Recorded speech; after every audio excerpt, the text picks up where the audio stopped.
Hello students, good morning to all of you. आज हम linear transformation and matrices जो chapter 2 है उसका क्वेश्चन नंबर 14 करेंगे। अगर आपने प्रीवियस क्वेश्चंस नहीं किए हैं तो डिस्क्रिप्शन में प्लेलिस्ट का लिंक गिवन है, आप वहाँ से देख सकते हैं। Question 14, let V and W be a finite dimensional vector space over a field F. Let T from V to W be a isomorphic and V naught be a subspace of V. Proof क्या करना है हमने? T of V naught is a subspace of W और dimension of T of V naught is equal to dimension of V naught. ये हमने proof करना है और ये क्वेश्चन इंपॉर्टेंट है क्योंकि PU में ये 2015 में आया हुआ है। हमने लेट कर लिए E1, E2, E3, En हमारे क्या हैं? बेसिस हैं किसके? V नॉट के। तो इसकी डिमेंशन ऑफ V नॉट कितने आगे? कितने एलिमेंट्स हैं हमारे पास? n एलिमेंट्स हैं, तो डिमेंशन ऑफ V नॉट हमारे पास आगे n। अब हमारा टारगेट क्या होगा कि T ऑफ V नॉट भी कितना आना चाहिए? n आना चाहिए। तो इसी से क्लियर हो जाएगा कि ये दोनों हमारे क्या हैं? इक्वल हैं। तो हम क्या करते हैं? Extend this basis of V not. हमने बेसिस को एक्सटेंड कर दिया।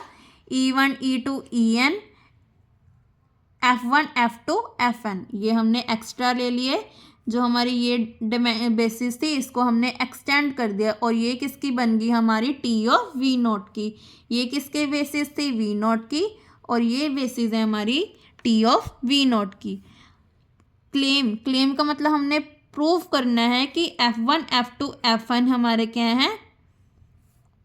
बेसिस हैं T ऑफ V नॉट के। वेयर Fi किसके इक्वल है? Fi प्लस V नॉट के। उसके लिए क्या किया? लेट कर लिया x प्लस वी नॉट किसको बिलोंग करा? T ऑफ V नॉट के। और x किस में से लिया? हमने वेक्टर में से लिया है। तो x किसके इक्वल आ गया? α1 E1 plus α2 E2 plus αn En। Similarly लिख देंगे β1 F1, β2 F2, βn Fn। जो हमारे T ऑफ V नॉट के बेसिस थे उसको हमने क्या कर दिया? लीनियर कॉम्बिनेशन में लिख दिया। और अल्फा इज बीटा इज हम कहाँ से लेते हैं? फील्ड में से लेते हैं। अब हमने क्या किया? x माइनस जो ये सारे एलिमेंट्स हैं उनको लेफ्ट हैंड साइड ले आए और ये टर्म एज इट इज किसको बिलोंग कर रहा है? V नॉट को। तो x प्लस V नॉट किसके इक्वल आ गए? हमारे ये सारी टर्म के प्लस V नॉट। ये हमने क्या किया?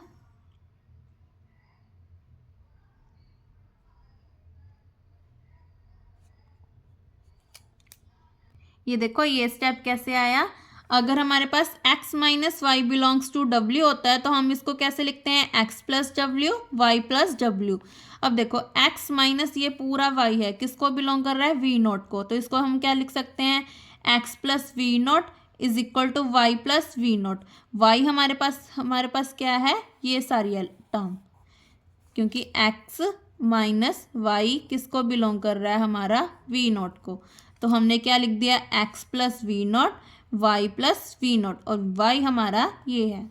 आई होप आपको ये स्टेप क्लियर हो गया हो। देन इसको ओपन कर देते हैं तो हमारे पास ये एलिमेंट बन गए, क्योंकि x plus y plus W क्या होता है? x plus W plus y plus W. अब यहाँ से β1 को कॉमन निकाला तो F1 प्लस वी नॉट आ गया। अब यहाँ पे ज़रूरी नहीं है कि V नॉट के आगे β1 नहीं है। कहाँ से निकाला? ओनली इस एलिमेंट से निकाला है, क्योंकि β1 हमारे क्या है? स्केलर्स हैं। सिमिलरली यहाँ पे क्या गया? β2 F2 plus V naught, βn Fn plus V naught. तो ये बन गया हमारा F1 बार, F2 बार और इसको हमने लिख दिया Fn बार। यहाँ पे मेंशन कर दिया Fi बार किसके इक्वल है? Fi प्लस वी नॉट के, where I varies to 1 to n। तो इसका मतलब हमारा ये स्पैन बन गया T ऑफ V नॉट का। नाउ अब हमने क्या प्रूफ करना है कि हमारे जो Fi's हैं वो क्या है? लीनियर ट्रांसफॉर्मेशन है। दैट मीन्स ऑल स्केलर किसके इक्वल हैं? 0 के इक्वल हैं। तो उसके लिए हमें क्या करना पड़ेगा? इसको फिर से लीनियर कॉम्बिनेशन में लिख दिया और ये किसके इक्वल है? 0 के इक्वल है। वेयर ये γ1, γ2, γn किसको बिलोंग करता है? हमारा फील्ड को बिलोंग करता है। यहाँ पे बार आना था। नाउ F1 बार की वैल्यू क्या है, F1 plus V naught. Similarly F2 bar की F2 प्लस वी नॉट, और Fn बार की Fn प्लस वी नॉट यहाँ पे पुट कर दिया। देन इसको ओपन किया, प्लस वी नॉट लिख दिया। अब ये किसको बिलोंग कर गया, वी नॉट को बिलोंग कर गया। मतलब इसको हम क्या लिख सकते हैं, gamma 1 E1 plus gamma 2 E2 plus gamma n En plus gamma n En, क्योंकि वी नॉट में टोटल कितने एलिमेंट्स हैं हमारे, n एलिमेंट्स हैं, तो इसको हमने n एलिमेंट्स तक लीनियर कॉम्बिनेशन में लिख दिया।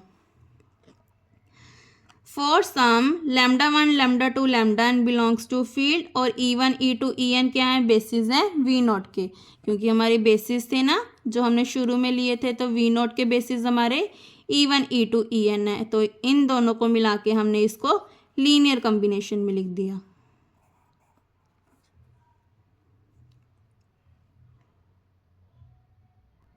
नेक्स्ट स्टेप में क्या किया, ये पूरी टर्म को हम लेफ्ट हैंड साइड ले आए, तो इसको हमने माइनस की फॉर्म में लिख दिया। देन सभी स्केलर्स को जीरो के इक्वल कर दिया, तो gamma is equal to zero और lambda is equal to zero. तो इससे क्लियर हो गया कि ये हमारा क्या है, लीनियर इंडिपेंडेंट है, क्योंकि सभी स्केलर्स हमारे जीरो के इक्वल आ गए।